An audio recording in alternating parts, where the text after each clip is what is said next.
Dis-moi, wa alaykoum salam. C'est une question, toute cette science de la mathématique, Ouais. c'est enseigné dans les écoles musulmanes, parce que nous en France, moi je découvre, enfin, Effectivement, moi aussi, ça fait bizarre, hein. Dans tout ce qui est comment dire, publicitaire, manipulation de masse, journaliste. Mais nous, à l'école, on n'a jamais fait ça. Exactement. J'ai jamais entendu parler de ça, quoi. Ben, je suis exactement comme toi. Moi, je me rappelle la première année, nous, on avait fait 3 ans de langue arabe. Il y avait le cursus de 3 ans en langue arabe. Ensuite, on avait fait la licence également en théologie. Donc, première année, on arrive et on voit que dans l'emploi du temps, on nous indique mantiq. Mantiq, je ne connaissais même pas le mot en langue arabe. D'accord? Je sais quoi le mantiq, etc. Et je vois que c'est de la logique. Et moi aussi, ça m'a étonné le premier jour. Alors qu'en fait, tu te rends compte que c'est fondamental. Quasiment toutes les c'est pour ça que j'ai dit, le premier cours, j'avais dit ça.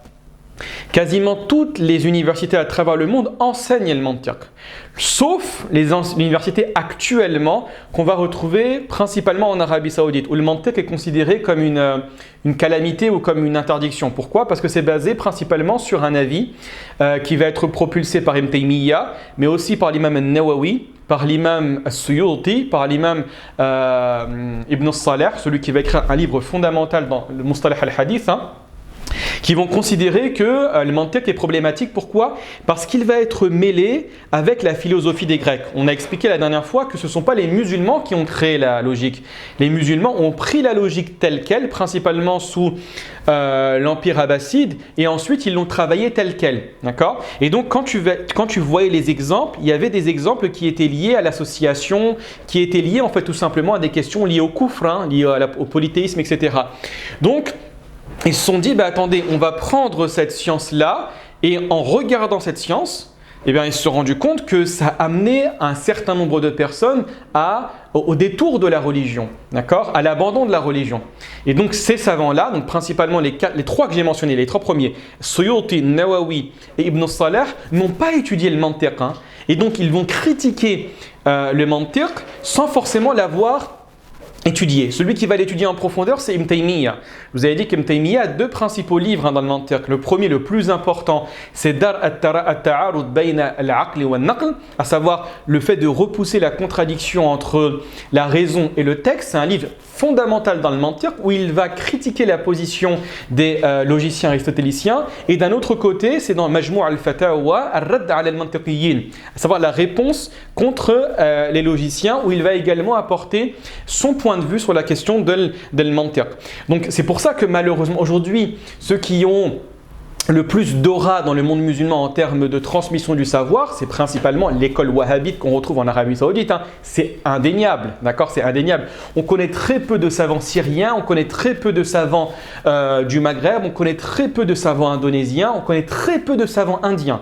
Alors qu'il y en a énormément. Les plus grands spécialistes du hadith, c'est des Indiens. Même en Arabie Saoudite, l'un des plus grands cheikhs du hadith, Cheikh Wali al-Abbas, c'est un Saoudi, c'est un Indien. Et malgré ceci, on ne les connaît que très peu. Et donc, là-bas, initialement, vous remontez il y a environ 50 ans, 60 ans, c'était formellement interdit que d'enseigner le mantiq par rapport au fatwa que je viens de mentionner. Et plus on avance, plus on se rend compte que on commence à revenir aux fondamentaux. Vous savez qu'à l'époque en Arabie, il y avait une interdiction de revenir à certains madhhabs. On refusait le madhab d'Abu Hanifa, on refusait le madhab de l'imam Malik, de l'imam Shafi'i, et on enseignait uniquement le madhab de l'imam Ahmed. Et on a vu les dégâts que ça a fait. Donc là, on commence à revenir au madhab et on commence à revenir à l'enseignement des sciences islamiques de manière traditionnelle. Donc le mantiq, ça a toujours été enseigné, il y a plus de 1000 ans. D'accord? Quand tu regardes les ouvrages majeurs qui ont été écrits en mantiq, certains d'entre eux ont été écrits par les professeurs de l'imam Abu Hamid al-Ghazali, l'imam al-Juwayni par exemple. Abu Bakr également, Abu Bakr al-Baqillani, etc. Razi qui est mort en 606 de l'Hégire. Donc ça a toujours été le cas.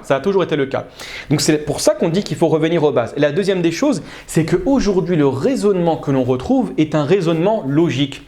Et vous avez une règle en islam, principalement dans le fiqh, ma la yatimmul wajibu illa bihi fahuwa wajib. Tout ce qui va conduire à l'obligatoire est obligatoire. Donc pour pouvoir répondre aux allégations des philosophes ou aux allégations des athées, on a besoin d'enseigner, comme j'ai dit, cette science qui est simplement un outil pour pouvoir répondre convenablement. Tu ne peux pas répondre convenablement à un athée qui connaît les principes de la physique, les principes de la logique et les principes de la philosophie si tu n'utilises pas les mêmes armes que lui. Il te mangera tout cru, hein, pour information, et il se moquera de toi parce que toi tu viendras avec une explication très superficielle, avec un logiciel que lui ne connaît pas et qui malheureusement, que toi tu ne connais pas et qui malheureusement actuellement est majoritaire, et on te ramènera sur la scène publique et on se moquera de toi. Donc il faut connaître ces éléments-là, hein, d'accord? Mais généralement, pourquoi les instituts n'enseignent pas le mantiq? Parce qu'ils n'ont que très peu de temps, hein, c'est tout à fait logique. Hein. Tu as un cours par semaine, tu as 2 cours au grand maximum par semaine. Tu ne peux pas te permettre d'enseigner le mantiq, tu vas à l'essentiel. Tu enseignes le fiqh, tu enseignes un tout petit peu de usul, un petit peu de règles, qui est le prophète sallallahu alayhi wa sallam, les fondements de la aqida, et tu ne peux pas aller plus loin que ça malheureusement. D'accord? Mais ça existe, hein, franchement ça existe. Hein. Tu vas dans n'importe quelle université à travers le monde, le mantiq s'est enseigné principalement en première année. D'accord? Ça va, c'est clair? Allah barak fik, Allah jazik. Ben écoutez, dernier cours aujourd'hui. Dernier cours, on a très bien avancé, hein, pour information. Par contre, il y a encore beaucoup de choses. Souvenez-vous, rapidement. Le premier cours qu'on a fait, on a essayé d'expliquer les grandes objets, les grands objets d'étude del mantiq. On dit que le premier c'est le ta'arif, la définition, le deuxième c'est le raisonnement, al-istidlal, et la troisième c'est manahij al-bahth, à savoir les méthodes de recherche. Et tout ce qu'on fait depuis le début, il s'inscrit uniquement dans la première catégorie, à savoir at-ta'rifat. Regardez bien ce qu'on a fait. La première des grandes leçons que l'on a vues, c'est la catégorisation des mots, plutôt des notions entre d'un côté le tasawwur et de l'autre côté le tasdiq. On a dit que le tasawwur c'est la conception, c'est l'impression d'une image mentale sans l'application d'un jugement. Cheval, caméra, livre, tarte, porte, alarme, etc. Et ensuite, on a d'un autre côté le tasdiq, c'est le jugement, c'est-à-dire l'attribution d'un jugement par l'affirmative ou par la négative à la phrase. Le cheval est grand, la maison est petite, la main est verte, le polycopier est ouvert, etc. C'est ce qu'on a dit. Donc là, on s'intéresse simplement aux mots. Par la suite, on a continué à avancer légèrement et on a dit qu'en termes de science, donc d'impression du savoir mentalement, il y en avait 2. Il y a d'un côté une science qui s'impose à elle-même, ce qu'on appelle al-ilm al-daruri, aussi bien dans le tasawwur que dans le tasdiq, et également une science qu'on appelle nadari, qui demande un effort de recherche. Par exemple, le fait de savoir que la somme des angles est équivalente à 180 degrés. Ça demande une explication. Le fait de savoir que, puisque ce monde est un début et qu'il change, tout ce qui est un début et tout ce qui change a forcément besoin d'un créateur, etc. Ça demande également une explication. Le fait de dire que le prophète Mohammed sallallahu alayhi wa sallam est le dernier des prophètes. Cette phrase est du tasdiq et elle demande une explication. Par contre, faites attention. Toute phrase qui rentre dans le tasdiq nadari, c'est-à-dire un jugement qui demande une explication, elle peut être soit vraie ou comme elle peut être fausse. Hein. Des fois, vous pouvez passer 20 ans de votre vie à essayer de décortiquer un jugement très court pour arriver à décomposer, à déconstruire la phrase qui est en face de vous. Je vous donne un exemple tout simple. Vous avez la phrase suivante qui rentre dans la catégorie du tasdiq al-nadhari. La laïcité est une chance pour les musulmans de France. C'est du tasdiq ou c'est du tasawwur? À 100%, c'est du tasdiq, hein, d'accord? Et maintenant, moi j'ai 2 possibilités. Soit je vais dire sadiq, c'est vrai, par rapport à ce jugement, soit je vais dire kadhib, c'est faux. Très bien. À votre avis, le travail de recherche qui va conduire à mon jugement final, il est assez maigre ou il va demander beaucoup de temps? Il va demander énormément de temps. Et vous savez que jusqu'à aujourd'hui, on ne sait pas correctement définir la laïcité, hein, pour information. Hein. Ça, c'est très important. Les grands spécialistes de la laïcité ne sont pas d'accord sur sa véritable signification. Hein, d'accord? Donc, tu as besoin de temps, tu as besoin également de beaucoup d'expérience, tu as besoin de beaucoup de lecture. Et à la fin, soit tu confirmes le propos qui a été tenu, oui, la laïcité a été une chance pour les musulmans francophones, ou d'un autre côté, tu vas dire c'est pas vrai, la laïcité n'est pas une chance ni pour les musulmans francophones, ni pour les non-musulmans, etc. D'accord? Donc ça demande un énorme travail. D'accord? Allah yubarik fikum. Et ensuite, ce matin, qu'est-ce qu'on a fait? On a essayé d'évoquer maintenant la dalala. Et quand on a dit la dalala, on a parlé d'autre chose. On a dit que c'était un peu plus technique. Maintenant, on s'intéresse à la transition. Souvenez-vous, on s'est intéressé à la transition. On avait dit que dès lors qu'on parlait de dalala, c'est la manière dont le mot va indiquer quelque chose d'autre. Et pour dire que quelque chose indique autre chose, on a besoin, barakallahu fikum, d'une transition mentale. Cette transition mentale, souvenez-vous, elle a plusieurs points, elle a plusieurs termes techniques que vous devez maîtriser. Tout d'abord, on va commencer par le melzoum, ce qui va être l'origine et qui va impliquer autre chose. Donc vous avez initialement le melzoum qui est là, d'accord? Le melzoum qui est là. Après le melzoum, vous allez retrouver le résultat final qu'on appelle comment? Le lazim, exactement. Si le melzoum est le feu, vous allez retrouver le lazim du feu qui est la fumée ou qui est la chaleur. Ça va pas? Et le lien étroit entre le lazim et le melzoum, comment on l'appelle? Faites attention, moulazama, très important. Moulazama, c'est le mastar. Parce que si vous dites moulazima, c'est le ism al-fa'il. Effectivement, c'est la moulazama. La moulazama est constante ou elle peut disparaître? Elle peut disparaître, faire le. Exactement, mais ça relève de l'exception de la règle générale. C'est l'exception. Nous, pour l'instant, faites attention. Dans le domaine de la aqida, on peut dire ça, mais dans le domaine de la logique, on dit non. On dit que la moulazama, c'est un lien étroit et constant entre le madloul et le lazim. Ça n'évoluera jamais, ça ne bougera jamais, ce sera toujours présent. D'accord? Et on avait dit par la suite, attention, on a le melzoum qui est là. D'accord? C'est le feu. Le melzoum va avoir un lazim, à savoir la fumée ou avoir la chaleur. Lorsque le lazim est présent, la chaleur par exemple, est-ce que le melzoum est unique ou il peut être multiple? Il peut être multiple. Hein. Vous avez la chaleur qui est là. C'est le lazim. D'accord? C'est la chose qui est induite. Vous pouvez retrouver le feu, mais vous pouvez retrouver d'autres éléments qui conduisent à la comment dirais-je? Qui conduit à la chaleur, d'accord? Qui conduit à la chaleur. Très bien. On avait dit par la suite également que les termes techniques ont évolué. Vous avez le del et vous avez le madloul.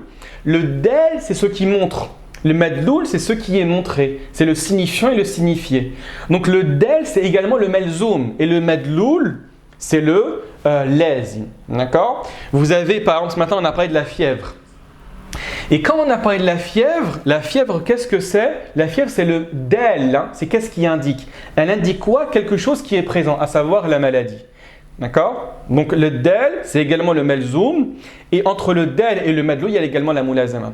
Pourquoi je vous dis ça? Parce qu'on va intégrer aujourd'hui un nouveau mot. Hein, et c'est le mot le plus répandu dans le domaine du mantiq. Des fois, on va supprimer le del, on va supprimer le madloul, on va supprimer également la notion de lazim ou melzoum, c'est un petit peu plus rare, mais le terme que vous allez beaucoup plus retrouver, c'est l'illatu wal ma'loul. L'illatu wal ma'loul, d'accord? La cause et l'effet, la cause et l'effet. Et il y a toujours entre les deux l'idée del moulazama. Et c'est ce dont va parler l'imam Abu Hamid al-Ghazali, mais également Ibn Rushd, hein, dans le conflit qui va les opposer sur la question de la causalité. D'accord? Très bien. Allah yubarik fikum. On avance. Une question, Stade? Moi, bien sûr, avec plaisir. Du coup, en fait, là, on est passé dans le deuxième chapitre sur l'istidlal, c'est ça? Avant, quand on parle d'Istidlal, non? Pas du tout. On est toujours. Exactement. Ça vient dedans. Alors, en fait, ici, c'est vrai. Mais en fait, pourquoi on décortique absolument tout par rapport aux mots? Pourquoi? Pour apprendre la bonne définition. Tu vois ce que je veux dire ou pas? C'est-à-dire que là, même là, on est en train de voir la dalala. La dalala, c'est la signification. Ce matin, on a dit qu'il y avait plusieurs éléments qui pouvaient indiquer quelque chose. Vous vous souvenez quand j'ai dit que je toque à la porte? D'accord? Oui. Quand je toque à la porte, ça indique quelque chose. Ça indique qu'il y a quelqu'un derrière la porte.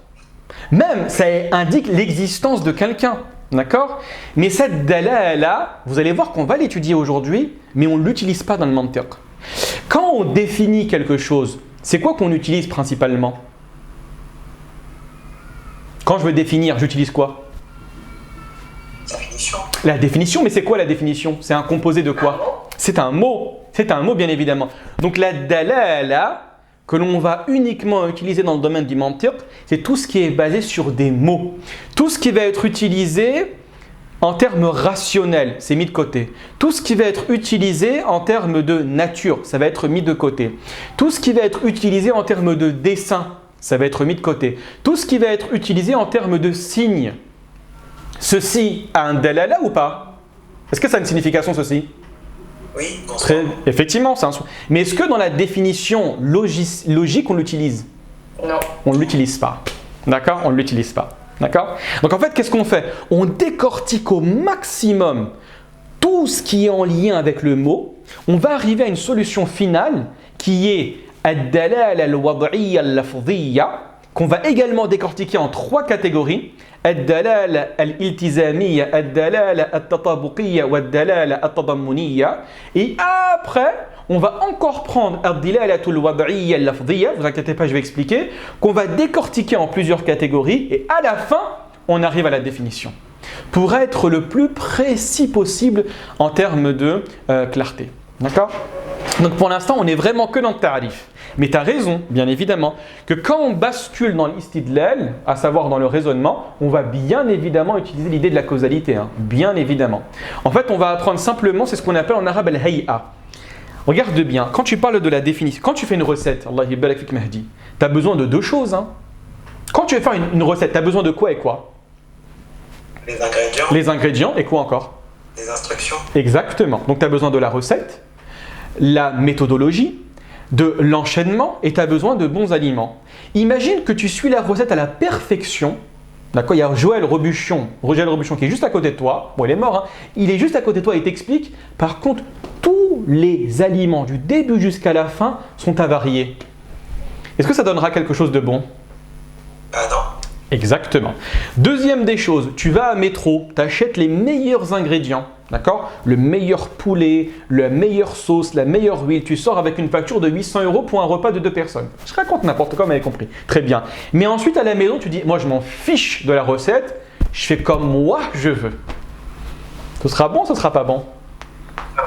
Ça sera pas bon, Petite anecdote. Une fois, je ne savais pas, j'étais en 6e, je rentrais, je devais me faire à manger tout seul. D'accord? Et je ne savais pas. J'ai toujours vu ma mère faire des frites. Donc, qu'est-ce que j'ai fait? J'ai allumé le feu sous la friteuse. D'accord? Et j'attends. Parce que j'ai fait une analogie. Je me suis dit, pour faire des pâtes, il faut que l'eau bout. Donc, pour faire des frites, il faut attendre que l'huile bout. Donc j'attends. Je dis c'est bizarre, subhanallah al-azim, ça ne veut pas bouillir. Je vois qu'il y a de la fumée qui sort. J'attends. Et à un moment, je dis c'est bon, vas-y, je vais mettre les frites. Wallah, la peur qui est arrivée quand j'ai entendu le boum, boum, boum, boum. Et quand tu as peur, qu'est-ce que tu fais en 6e? Wallah, j'ai vraiment eu peur. Je me suis assis, j'ai attendu comme ça. Jusqu'à ce que ça passe. D'accord? Donc en gros, tu as besoin de respecter l'hay'a. L'hay'a, c'est la structure, c'est le raisonnement. Mais également, tu as besoin d'avoir de bons aliments. Et ce qu'on appelle en arabe, dans la logique, al-madda, la matière.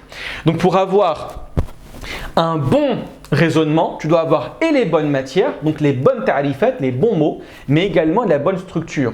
Parce qu'il y a des recettes qui ne fonctionnent pas. Quoi qu'il se passe, si tu veux faire par exemple des frites, mais les frites, tu les fais dans l'eau, tu peux acheter les meilleures pommes de terre, tu peux mettre l'eau à la bonne température, ça ne sortira pas bon. Ce sera dégueulasse, excusez-moi du terme. Donc là, c'est exactement la même chose. Tu as des manières de présenter les arguments qui des fois ne fonctionnent pas. D'accord? Des fois, ça fonctionne. Et ça, c'est ce qu'on verra dans ce qu'on appelle en arabe al-ishkal. Il y en a principalement 4. Il y a 4 manières de présenter les arguments. Souvenez-vous hier ce que je vous ai dit, quand vous avez par exemple 2 prémices, et les 2 prémices, les 2 sont pas générales, mais elles sont particulières. Certains musulmans sont comme ça, certains musulmans sont comme ça, et donc il y a le résultat. Le résultat final sera faux. Ou les 2 prémices sont à la forme négative. Les 2 prémices, le résultat sera faux. D'accord? Donc on a besoin de respecter une structure. Celle que j'ai évoquée hier, Socrate est un humain, tous les humains meurent, Socrate mourra. Voilà. D'accord? On en reparlera, Inch'Allah. Ce qu'on appelle le premier chèque. Ouais, dis-moi. Pour faire l'analogie, du coup, dans ce contexte-là, le ta'rifat, c'est les aliments, on apprend à bien les définir. Et la recette, c'est l'istidlal, où on apprend du coup à partir des ingrédients comment on les utilise pour former une bonne argumentation. C'est exactement ça. Allah yabarak, c'est exactement ça. Allah yabarak fik. Allah yabarak fik. Donc les divisions de la dalala que l'on a vues ce matin. Là, grosso modo, il faut garder en tête qu'il existe principalement 3 dalala. Donc la dalala, c'est la signification, hein, d'accord? Mais la dalala, je vous ai dit, en fait, c'est ça qui est un petit peu problématique. C'est qu'on voit tous les types de dalala, et ensuite on vous dit, vous avez vu les 2 qu'on a vus en plus? Elles nous servent à rien. Et on va simplement s'intéresser à une, d'accord? Donc la dalala se divise selon la cause qui établit la connexion entre le dal, ce qui indique, d'accord? Ce qui indique. Donc ici le melzoum, hein, d'accord? Qui indique, et le madloul, ce qui est indiqué. Souvenez-vous, la fièvre et la maladie, en 3 catégories principales. Très bien, on commence. La première, c'est la dalala aqliya ou la signification rationnelle. Regardez bien qu'est-ce que c'est. Cette forme de dalala est établie par la raison pure, sans nécessité de convention, c'est ce qu'on appelle al-wad'iyya, ou d'observation empirique spécifique. D'accord? Ce n'est pas basé sur l'expérience, donc c'est principalement du darouri, hein, du ilm darouri. Regardez bien, on va donner un exemple. La nature du lien. C'est la dalala où la cause du lien est saisie par la raison, et uniquement par la raison. D'accord? Uniquement par la raison. Elle repose sur des relations de cause à effet. Là, vous avez besoin d'intégrer une nouvelle définition. Al-illatu wal-ma'loul. Al-illatu wal-ma'loul. Souvenez-vous quand on a vu le qiyas, on avait dit que dans le qiyas, donc l'analogie, on a besoin de déterminer la illa. Et la illa, qu'est-ce que c'est? C'est ce qu'on appelle en français le motif de la règle. Hein. Également, on l'appelle en français le ratio legis. C'est qu'est-ce qui va indiquer l'interdiction? C'est ce qu'on appelle le qiyas al-mantiq et le qiyas al-usuli, le qiyas dans usul al-fiqh. La raison, par exemple, tu prends le vin. Le vin est interdit. Le vin aurait pu être interdit pour plusieurs raisons. Parce qu'il est rouge, parce que c'est un liquide, parce qu'il est cher, parce qu'il a une odeur spéciale ou parce qu'il est enivrant. Donc là, tu vas sonder l'ensemble des causes possibles et tu vas essayer de déterminer, mais la cause, quelle est la cause la plus probable à l'interdiction du vin dans l'islam? Tu vas te rendre compte que c'est l'enivrement. Donc ici, l'enivrement, c'est quoi? C'est la illa. C'est ça, la cause de l'interdiction. Et ensuite, tu vas extraire cette cause et tu vas en faire une règle générale. Tu vas dire que la réalité de l'interdiction, ce n'est pas le vin qui est interdit, c'est toute boisson enivrante. Donc à partir de ce procédé logique, tu vas interdire toutes les boissons enivrantes, même si elles ne sont pas mentionnées dans le Coran. Tu vas interdire la vodka, tu vas interdire le champagne, tu vas interdire le whisky, etc. Également, tu peux aller plus loin. Tout ce qui ressemble à un enivrement va être interdit. Tu vas interdire par exemple les drogues, en se basant sur l'élément que je viens de dire. Donc la illa, c'est ça. Et étymologiquement, le terme de illa fait référence à la maladie. On va dire insan alil, une personne alil, c'est une personne qui est malade. Pourquoi? Parce qu'il y a un élément à l'intérieur d'elle qui agit et qui la rend telle qu'elle est. Pourquoi tu as de la fièvre? Pourquoi tu tousses? Pourquoi tu es fatigué? Il y a un élément intérieur que l'on ne voit pas. C'est ça qui est la cause, c'est ça la illa. D'accord? C'est la illa. Et à partir également de l'illatu wal ma'loul, j'explique ma'loul après, hein, vous allez établir une règle fondamentale dans le fiqh qui est l'une des plus importantes. Hein. Al-hukmu yaduru ma'illatihi wujudan wa adaman. Le statut de la règle va constamment évoluer en fonction de la présence ou de l'absence de la illa. En d'autres termes, à chaque fois que la illa est présente, imaginez une illa de l'interdiction, je prends le cas de l'enivrement. À chaque fois que la illa est présente, ça va être autorisé ou interdit? Interdit. À chaque fois que la illa disparaît, ça devient autorisé ou ça reste interdit? Autorisé. Exactement. Vous prenez le cas par exemple du vinaigre. Le vinaigre enivre ou il n'enivre pas? On ne voit pas. Mais le vinaigre, il y a écrit vinaigre de vin blanc. Il y a écrit vinaigre de vin rouge. Il y a écrit vinaigre de whisky, vinaigre de cidre. Il y a écrit du cidre. C'est du cidre littéralement. C'est du cidre, mais ça n'enivre pas. J'ai le droit de le consommer ou je n'ai pas le droit de le consommer? Oui. À l'unanimité des savants, j'ai le droit de le consommer. Il y a un ijma' sur cette question. D'accord? Même s'il y a écrit vinaigre de vin rouge, tu as le droit de le consommer. D'accord? Très bien.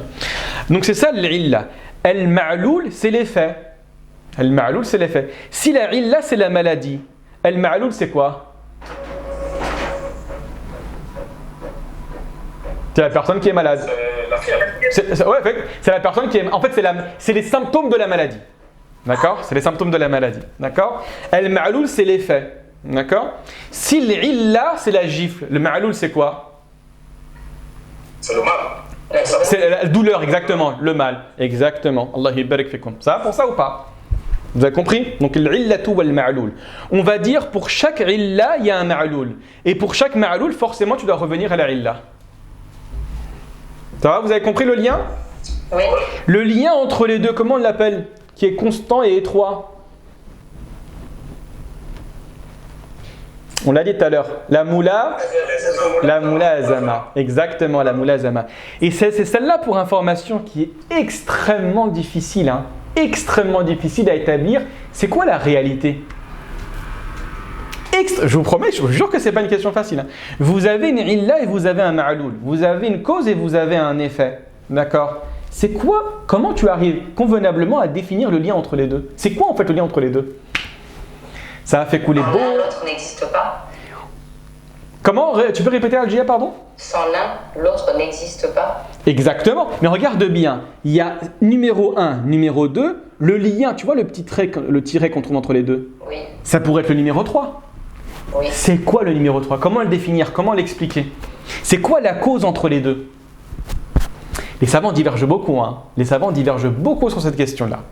Et généralement, la majorité des savants considèrent qu'il y a un lien de illa et de ma'loul constant. Pourquoi? C'est quoi le sabab? C'est quoi la illa? C'est quoi la cause de cette présence constante, de cette conjonction présente entre, dès lors qu'il y a une cause, il y a un effet? C'est la création. C'est le hudouth. C'est la création. D'accord? Et ça, c'est la divergence qu'on avait vue entre Ar-Razi et Ibn Rushd, rien à voir. Ah non, ici c'est une autre. Parce que regarde bien. Il y a beaucoup de personnes qui vont te poser cette question. Excusez-moi, je vous la pose, elle est un petit peu perturbante. Très bien. On a vu qu'entre le feu et la fumée, il y a une causalité. Très bien. Tout a besoin d'une cause. Très bien. Tout a été créé, donc tout a besoin d'une cause. Qui est-ce qui a créé Dieu? Vous voyez ce que je veux dire ou pas? Ici, pourquoi c'est problématique? Parce que tu as vu dans tout ce qui t'entoure, dans la création, qu'il y a toujours cause-effet, cause-effet, effet-cause, cause-effet, cause-effet, cause-effet. Et donc, tu as proposé une analogie sur quelque chose d'absent que tu ne vois pas, basé sur une réalité réelle, sur une réalité en face de toi. Donc, tu as dit, je vais faire acte d'analogie, même avec le divin. C'est la raison pour laquelle le qiyas qui te dit que tout vivant a besoin d'un créateur, c'est faux.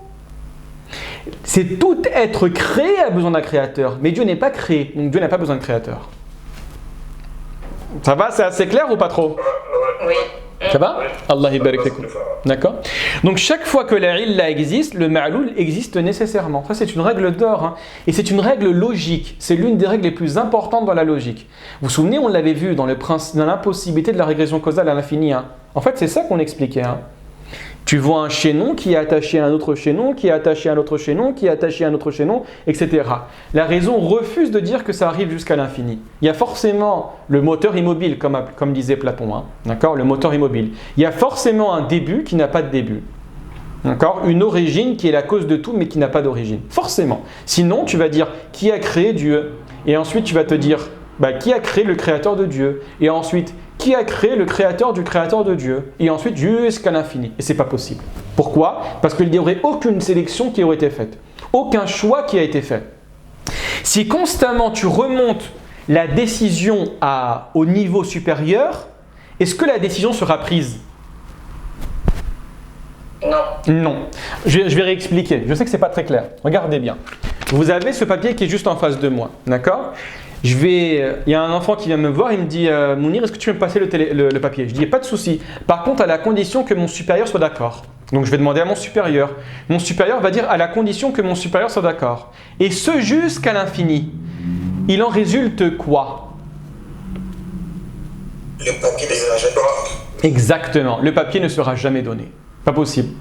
Il faut nécessairement ce qu'on appelle al-mu'athir al-awwal, c'est-à-dire le premier causeur, on pourrait traduire comme ça, ou la première cause, celle qui n'a pas besoin de demander l'autorisation, qui va dire oui, je veux.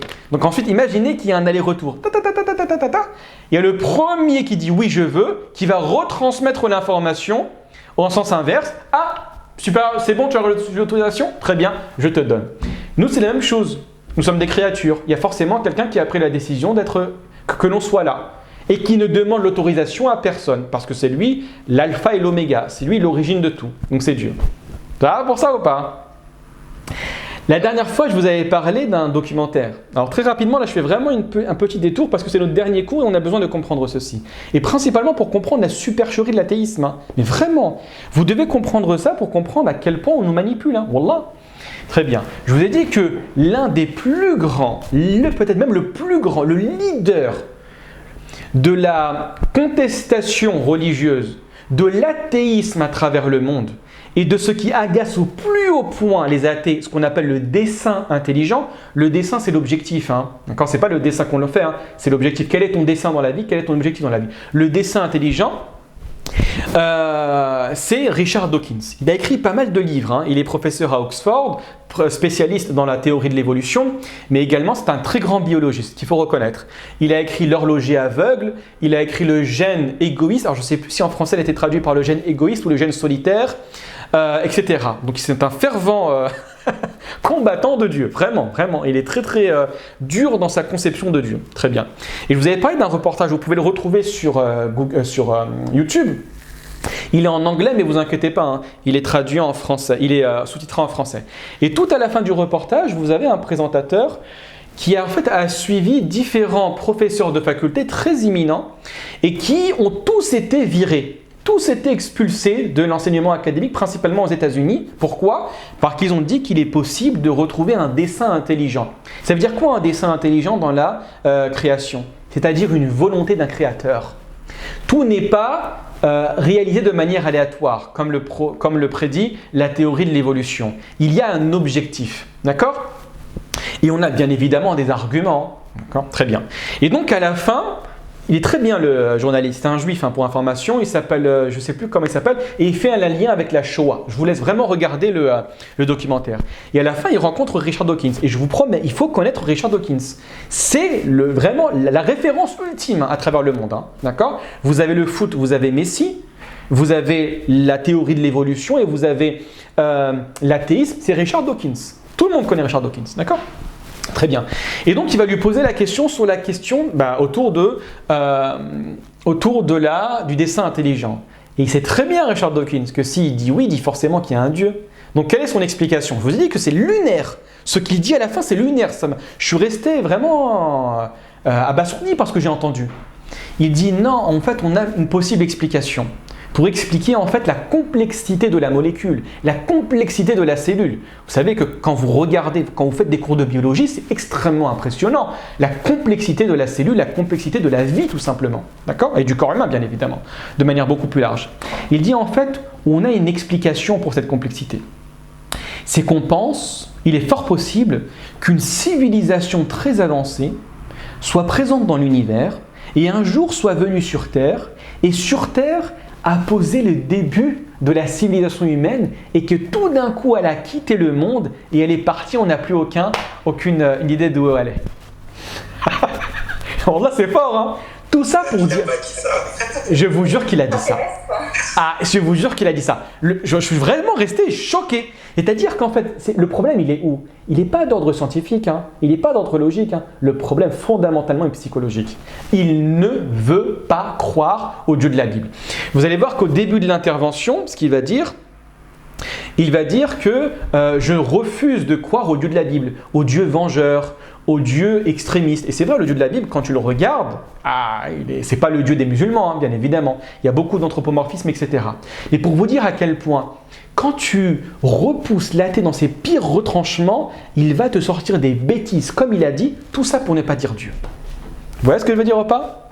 Il a eu également, très rapidement, il a eu un débat également avec un prêtre, hein, pour information. Et le prêtre lui a posé la question, est-ce que tu penses que tu as clôturé la question de l'existence de Dieu? Il a dit, j'en suis pas sûr encore à 100%, mais je suis quasiment sûr que Dieu n'existe pas. Donc il y a toujours en fait, l'athéisme, tu peux l'expliquer uniquement par la volonté de ne pas croire. Mais aujourd'hui, plus tu avances, plus tu as d'éléments qui te disent que Dieu existe. Quasiment tout prouve que Dieu existe. Et que c'est impossible, mais totalement impossible, que ce soit vu de manière totalement aléatoire. D'accord? Je vous l'enverrai, Inch'Allah, je le partagerai sur le groupe. Et franchement, regardez-le, vous allez vraiment vous délecter. Hein. D'accord? Très bien, on avance. Donc il est impossible que le ma'loul existe sans sa illa. Vous avez la illa et vous avez le ma'loul, vous avez le ma'loul et vous avez la illa, etc. D'accord? Très bien.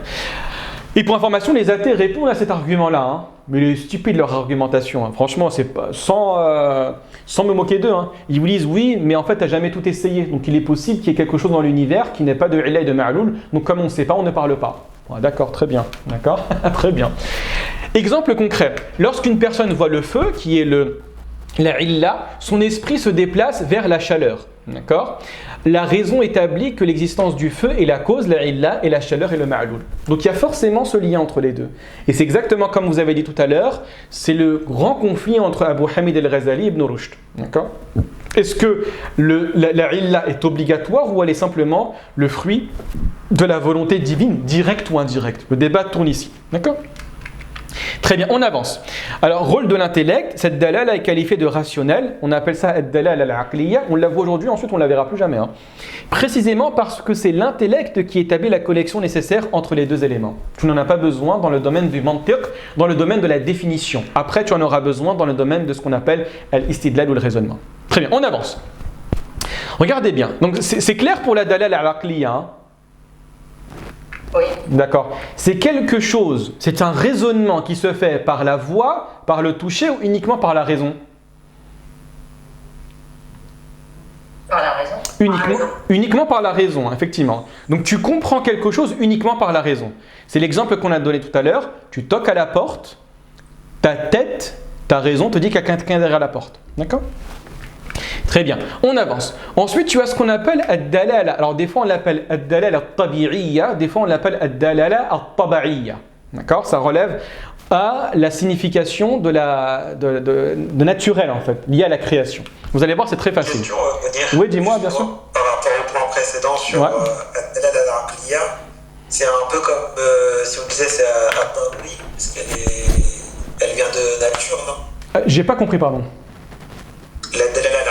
Ouais. Parce que dans le point d'avant, quand on avait par exemple le tasawwur et le tasdiq, on avait divisé avec daruri et nadari. Oui. Là, dans ce cas-là, on peut faire le lien comme si c'était daruri. Exactement, effectivement. Allah yibarak fik. C'est quasiment que du daruri ici, effectivement. C'est du daruri, ok. Effectivement, c'est quasiment que du daruri, effectivement. Allah yibarak fik. On avance. Maintenant, tu vois la dalala. Alors, je dis bien c'est quasiment que du daruri, hein, parce que des fois, tu as du nadari. Hein.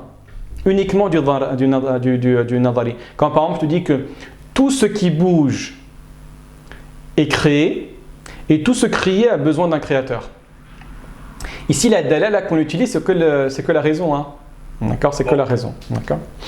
Allah yibarak fik. Donc la dalala al-taba'iyya ici ou al-tabi'iyya, elle est beaucoup plus simple. Cette dalala se manifeste lorsque le lien entre le dal, d'accord, le malzoum, etc., la illa, et le madloul, ce qui est indiqué, est intrinsèquement établi par la nature humaine. Regardez bien. Vous avez un individu ici, il a l'impression de faire quoi? Il est comment ici? Soit il éternue, c'est l'intelligence. Soit il a mal en fait. Ah, il a mal en fait. Ah, c'est mal fait, mais khir, Inch'Allah. Il a mal. Il parle ou il ne parle pas? Il ne parle pas. Il ne parle pas. Donc en fait, vous avez une situation naturelle qui indique quelque chose.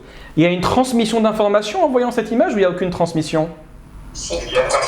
Il y a une transmission d'informations. Donc vous avez le madloul et vous avez le dal. Vous avez le malzoum et vous avez le lazim. D'accord? Ici, le madloul, généralement, c'est un bruit que l'on fait. Ah!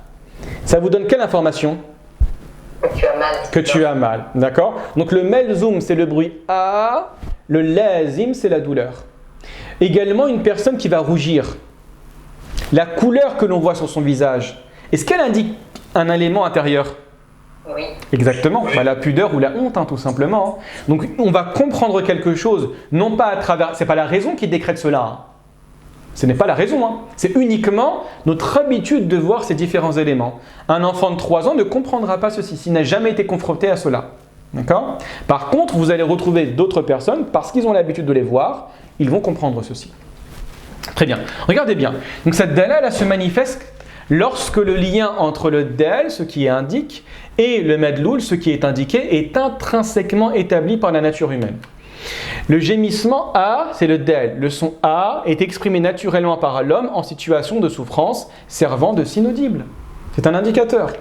Également, vous allez retrouver le medloul, c'est l'état intérieur de souffrance que le gémissement révèle instinctivement, sans aucune convention préalable. Il faut comprendre c'est quoi la convention. Hein. La convention, c'est ce qu'on appelle en arabe al-wada'. C'est quand on s'est mis d'accord sur une signification. Alors, on n'a pas demandé ton avis, hein, bien évidemment, hein, d'accord ? On n'a pas demandé l'avis des 70 millions de Français pour savoir ce que ça veut dire ce mot. Mais ça s'est imposé, c'est ce qu'on appelle généralement dans le langage juridique par l'usage ou par la coutume. D'accord ? Généralement en France, ça veut dire quoi ceci ? Ça veut dire bien, jayyid. Ça veut dire bien, jayyid, exactement. Comme on l'a dit, si vous allez en Iran, ceci c'est le signe d'un doigt d'honneur. Donc il ne faut jamais le faire. Ça s'est établi par la raison, ça s'est établi par les natures humaines ou ça s'est établi par convention ? Par convention, exactement. Vous allez tous comprendre la signification de ce geste.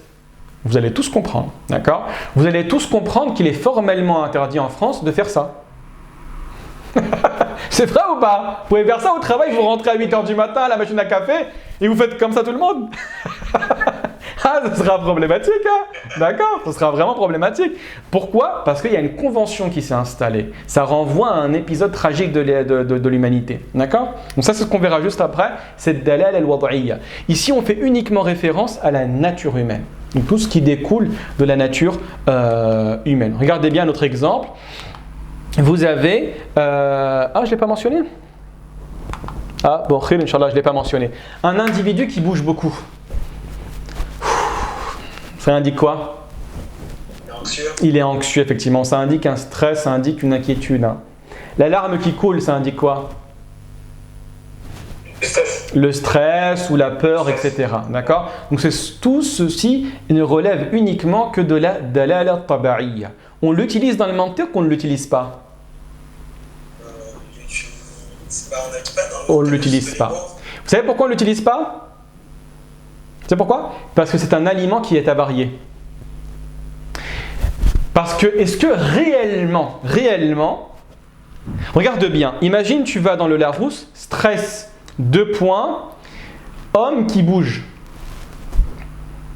Ah ok, c'est vrai. C'est précis ou c'est totalement farfelu ? C'est D'accord ? Tu peux inventer. D'accord ? Tu peux inventer un sentiment, donc ce ne sera pas précis. Parce que si tu ouvres le dictionnaire et tu vois stresser un homme qui bouge, un individu qui est en train de marcher, à Paris, il y a beaucoup de gens stressés quand même. Hein. Tu vois ? Si tu ne sais pas ce que ça veut dire. Donc en fait, ce n'est pas précis. Nous, on demande de la précision. Donc on ne l'utilise pas. On ne l'utilise pas. Très bien, Allah barik fikum. Donc regardez bien, c'est une naturelle et non conventionnelle. Contrairement aux signes conventionnels, la dalal al-taba'iyya repose sur une réaction innée de l'homme qui indique son état interne sans besoin d'apprentissage ou d'accord préalable. D'accord ? Très bien. Maintenant, on bascule à la dernière qui est la plus importante. Elle sera également divisée en 2 catégories. Nous, on va prendre qu'une catégorie, mais ce sera dans le prochain séminaire. On n'aura absolument pas le temps de le voir, Inch'Allah, aujourd'hui. C'est ce qu'on appelle ad-dilalatul wad'iyya. C'est pris de la racine wada'a. Wada'a en langue arabe, ça veut dire poser. D'accord ? Ça veut dire quoi ? Ça veut dire qu'une signification va être posée entre les gens. Très bien. Imaginez, hein, je raconte n'importe quoi, mais imaginez, on se met tous d'accord, très bien. Ça arrive souvent, hein. Tu as un repas de famille, il y a l'époux, il y a l'épouse, ils se mettent d'accord sur une signification pour dire qu'il faut qu'on parte. Tu vois pas ? Quand la dame ou quand exactement, quand l'un d'entre eux va dire ça y est, c'est une signification entre les deux pour dire qu'il faut partir, d'accord ? Ou il se gratte l'oreille, ou des fois une parole, hein. Ah, masha'Allah, très beau le luminaire ici, hein, d'accord ? Donc en fait, la signification, elle a été établie entre les deux. Il y a une convention entre les deux personnes. Mais généralement, c'est à l'échelle du monde entier. Hein. Il y a des informations, il y a des conventions à l'échelle du monde entier en termes de signification. Des fois, c'est uniquement au sein d'un pays, des fois, c'est uniquement au sein d'une communauté, etc. Donc cette dalal elle se manifeste lorsque le lien entre le dal et le medloul est établi par une convention ou un accord social. Le mot qalam par exemple, c'est le dal. Les Arabes se sont mis d'accord pour indiquer que ceci est un qalam. D'accord ? C'est ça le dal. Le terme qalam est le signe linguistique convenu qui, une fois prononcé, déclenche une association mentale. Je vous dis stylo, obligatoirement vous pensez à un stylo. Je dis éléphant, obligatoirement vous pensez à un éléphant. Je dis mimimati, vous pensez à mimimati. Je dis main, vous pensez à une main directement. Donc il y a une convention sociale. C'est l'aura, hein, tout simplement. Par contre, un individu qui ne connaît pas la langue arabe et auquel je dis qalam, il ne comprendra pas. Pourquoi? C'est une défaillance rationnelle ou pas? Non. Très bien, c'est absolument pas. Il n'y a pas de convention entre lui et le mot qui a été. Exactement. Il n'y a pas de convention, il ne sait pas ce que ça veut dire.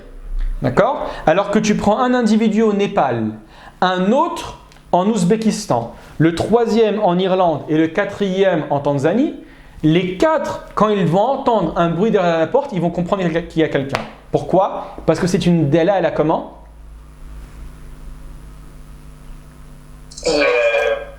Comment? Aqliya. Aqliya, elle est rationnelle. Le point commun entre les quatre individus que je viens de mentionner, c'est l'aql, c'est la raison. D'accord? Très bien. On avance, Allah yabarak fikum. L'instrument d'écriture, c'est le madloul. Si le qalam, c'est le del, ceci, c'est le madloul. D'accord? Qalam et del et madloul. C'est l'objet spécifique, le stylo, vers lequel l'esprit est dirigé par cette convention linguistique. C'est facile hein, pour l'instant, c'est très facile.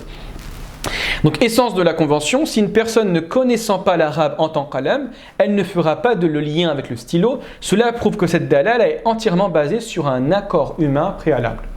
C'est la raison pour laquelle vous avez par la suite, c'est pour ça que je dis que c'est très important la définition, parce que vous pouvez vous battre longtemps, parce que vous n'êtes pas d'accord sur la définition. Un des débats les plus importants que l'on retrouve en France, c'est la question du port du voile, etc., qui date depuis les années 80, d'accord? Pourquoi? Parce qu'on n'a pas posé exactement la signification du hijab. Également la question de Dieu. C'est pour ça que beaucoup de fois, quand je parle avec des athées ou quand je parle avec n'importe quel individu, il me dit, moi je ne crois pas en Dieu. Très bien. Explique-moi toi qui est ton Dieu. Ouais, c'est le Dieu de la Bible, le Dieu qui se venge, le Dieu qui est énervé, le Dieu qui massacre des enfants, le Dieu qui ne comprend pas, le Dieu qui s'est manifesté sous une forme humaine, le Dieu qui a fait ça. Je dis, très bien, Allah merci pour ton explication et ta franchise. Maintenant, on revient à la signification réelle de Dieu. Parce que le Dieu dont tu me parles, même moi, j'y crois pas. D'accord? Ce Dieu qui agit tel un... Voilà, Allah yahfazna, mais tel un individu qui n'a pas de sens. D'accord? Donc, la première des choses, c'est qu'on se mette d'accord sur les termes. D'accord? Souvenez-vous le terme que j'ai dit la dernière fois, mahall al-niza', le point de conflit. Il est où? La deuxième des choses, les savants vous disent la mushahata fil istilah. C'est-à-dire qu'il n'y a pas de dispute sur la terminologie dès lors qu'on est d'accord sur le point. Souvenez-vous dont on a parlé avant-hier ou hier, je crois, quand on a parlé de la question de la bid'a. Pourquoi les savants ne sont pas tous d'accord sur le maoulid? Pourquoi? Parce qu'ils ne définissent pas le maoulid de la même manière. Si toi, maoulid, bien c'est ça le problème. Si toi, maoulid dans ta tête, c'est quoi? C'est la fête, c'est sacrifier des moutons, c'est tout et n'importe quoi, c'est aller dans la mosquée et faire des choses totalement farfelues, etc. Il n'y a pas un savant qui va l'autoriser. Je veux dire, c'est problématique. D'accord? Mais si tu l'interprètes d'une autre manière, j'ai compris ce que tu veux dire, etc.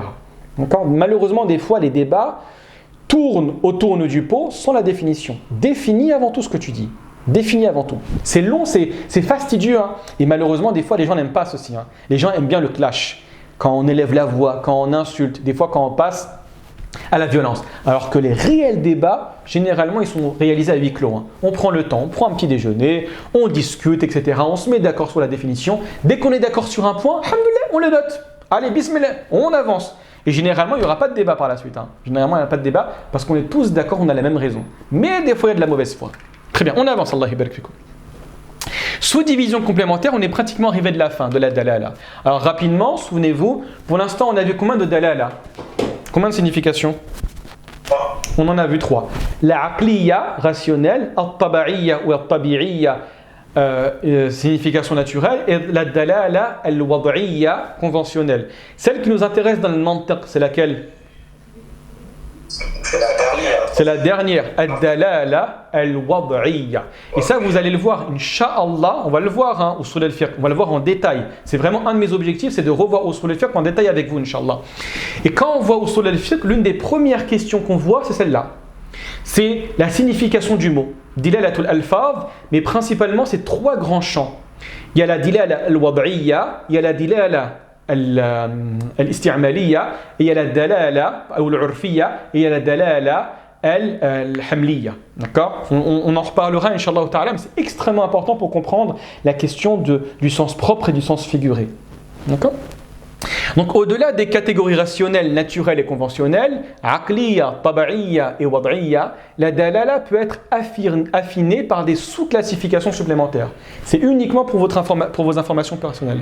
Vous avez la dalala ghayr aqliya. Souvenez-vous pour les personnes qui ont fait de la langue arabe. Quand tu mets le ghayr devant un adjectif, c'est pour dire l'opposé. Ghayr kabir qui n'est pas grand, ghayr jamil qui n'est pas beau, ghayr ba'id qui n'est pas loin. Donc si tu as dalala aqliya, la signification rationnelle, tu mets juste avant ghayr, eh ben c'est qui n'est pas rationnel, tout simplement. Donc la dalala ghayr aqliya, cette catégorie englobe toutes les formes de signification où le lien entre l'indicateur, le del et le madloul n'est pas purement une déduction de la raison. Elle inclut les indications basées sur les liens naturels ou des conventions humaines. Donc en fait, ça exclut l'aql. On revient simplement à al-wad'iyya, les conventions, et également à la nature humaine. Comme j'ai dit tout à l'heure, l'agitation indique le stress et l'inquiétude. Al-dalala at-tabi'iyya, un lait naturel car le mouvement indique une situation physique de l'humain. Également, le signal lumineux rouge indique l'interdiction de passer. Regardez bien, c'est une dalala, le fait que tu sois au feu rouge et que tu vois le signe rouge. Très bien. C'est une information qui vient de la raison, qui vient de la nature humaine ou qui vient de la convention? C'est wad'iyya. Bien évidemment, à 100% de la convention. Hein. Il n'y a aucune règle logique qui te dit que quand tu vois le rouge, tu ne dois pas passer. Il n'y a aucune règle logique. Il n'y a aucune règle naturelle qui te dit que quand tu vois le rouge, tu dois arrêter le moteur. C'est uniquement par convention. Uniquement par convention. Également le panneau stop, d'accord? Ou également le peace and love, comme ça. C'est que des conventions. Et vous en avez énormément de conventions. Hein. C'est la raison pour laquelle les savants, vous savez que l'un des derniers chapitres de Usul al-Fiqh, c'est ce qu'on appelle al-fatwa ou al-taqlid. La fatwa ou l'ijtihad, pardon. Al-ijtihad ou al-taqlid. Al-ijtihad, c'est l'effort d'interprétation et al-taqlid, c'est l'imitation. Et vous avez dans ce chapitre ce qu'on appelle shurut al-mufti, les conditions du mufti. Et parmi les conditions du mufti, il y a le fait qu'ils connaissent les habitudes des gens du pays. C'est fondamental. C'est la raison pour laquelle, normalement, on ne doit pas avoir de fatwa d'individus qui émanent d'individus qui ne sont pas en France, qui ne connaissent pas la situation française, la réalité de la situation française. C'est catastrophique. Hein. C'est catastrophique. Pourquoi? Parce que, regardez bien, je vous donne un exemple tout simple, vous allez le comprendre très rapidement. J'appelle un mufti dans un pays arabe, d'accord, un pays arabe, et je lui pose une question. Bismillah, vous allez comprendre. Hein. Très bien. Salam alaikum yashir, wa alaikum salam. Excusez-moi, j'aurais une question. Très bien. Est-ce que j'ai le droit de, si je me suis mis d'accord avec le responsable du camion, de récupérer le colis qui est tombé du camion et ensuite de le vendre à moitié prix? D'accord? Lui, il va dire, qu'est-ce qu'il va dire le cher?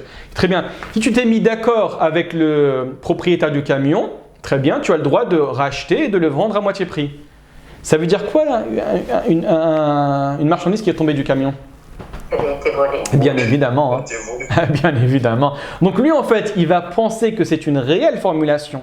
Très bien, il est en train de marcher et ensuite, il y a le camion qui est passé, c'est tombé du camion. J'ai pris, c'était un petit peu abîmé. Le patron du camion m'a dit, vas-y, prends-le, je te fais à moitié prix, etc. Ça veut dire qu'est-ce que ça veut dire? Ça veut dire que c'était volé. Vous voyez ce que je veux dire ou pas? Sa perception et sa définition. Exactement. Pourquoi? Parce que lui, dans sa perception, dans sa définition, c'est autre chose. Alors que tu dois connaître. C'est la raison pour laquelle, normalement, le mufti est quelqu'un qui côtoie les gens. Hein.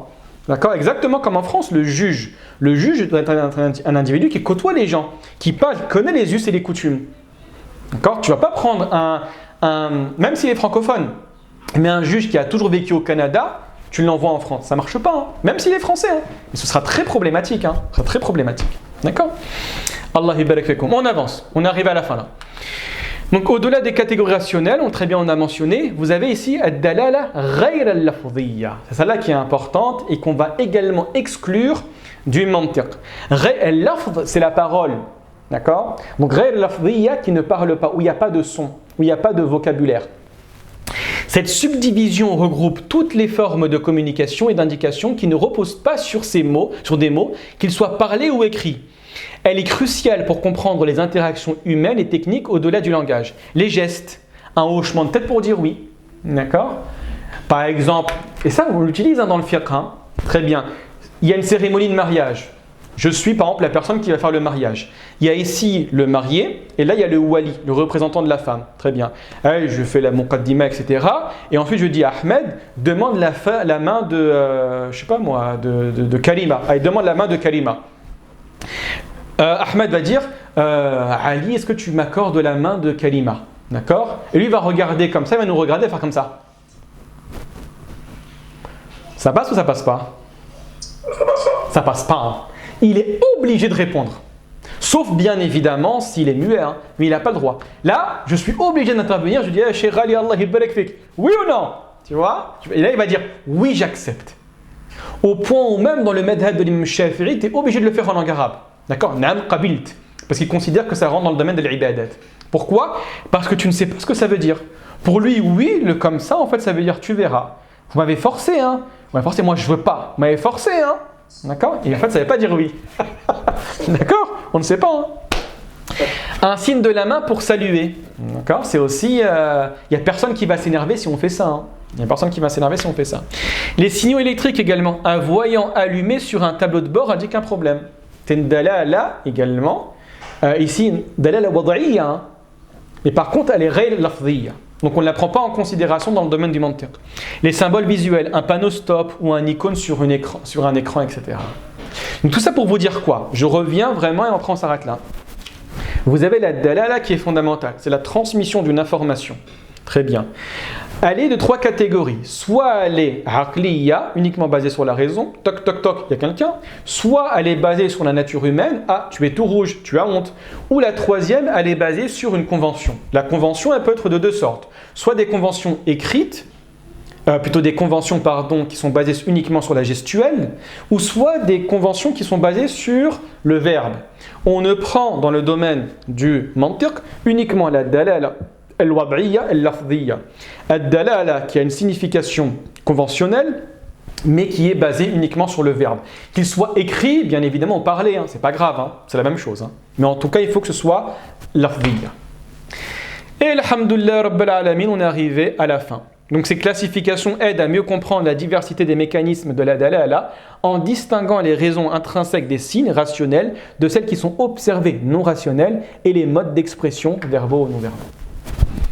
Alhamdulillah rabbil alamin. Je ne sais pas du tout les quelle heure. Allah yubarak fikum. 20h pile. Ah bah c'est parfait. Alhamdulillah rabbil alamin. Dis-moi avec plaisir Mahdi. Sous-division qu'on a vue, on est d'accord, c'est parce que la catégorie de la wad'iyya. Laquelle? Celle-là? C'est des sous-catégories de. Alors attends, on va se mettre d'accord. Regarde. Celle-là, là, le signal lumineux et l'agitation pour la. Non, celle-là, taba'iyya. Et celle-là, effectivement, wad'iyya. Ok, mais moi je parlais du groupe en lui-même. Quand on dit la dalala qui est aqliya, ça fait partie de la sous-catégorie de la dalala, fait partie des dalala al-wad'iyya. Ah non, en fait, d'accord. Non, la dalala ghayr aqliya, c'est tout ce qui n'est pas aqli. Donc en fait, ça englobe ce qui est tabi'iyya et lafdhiyya. En fait, tu as les trois principales. Aqliya, tabi'iyya et wad'iyya. Le fait de dire ghayr aqliya, ça exclut les deux en fait. Tu m'as compris. Tu m'as compris. D'accord?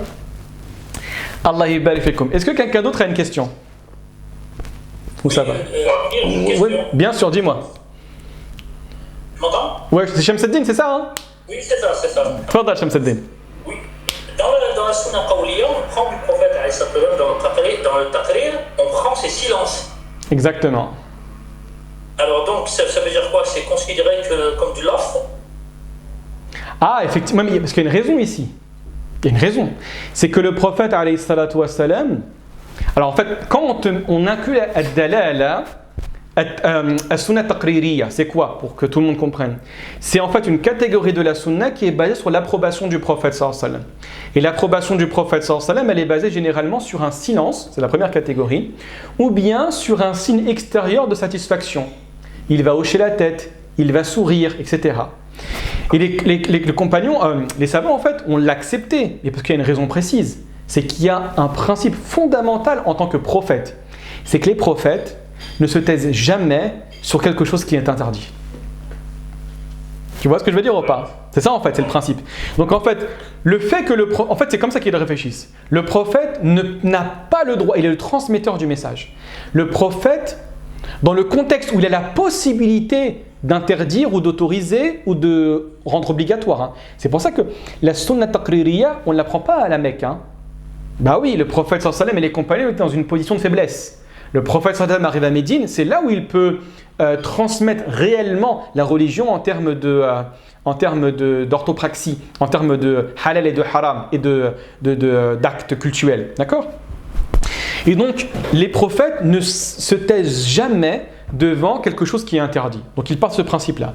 Une action est faite en face du prophète, alayhi salatu wassalam.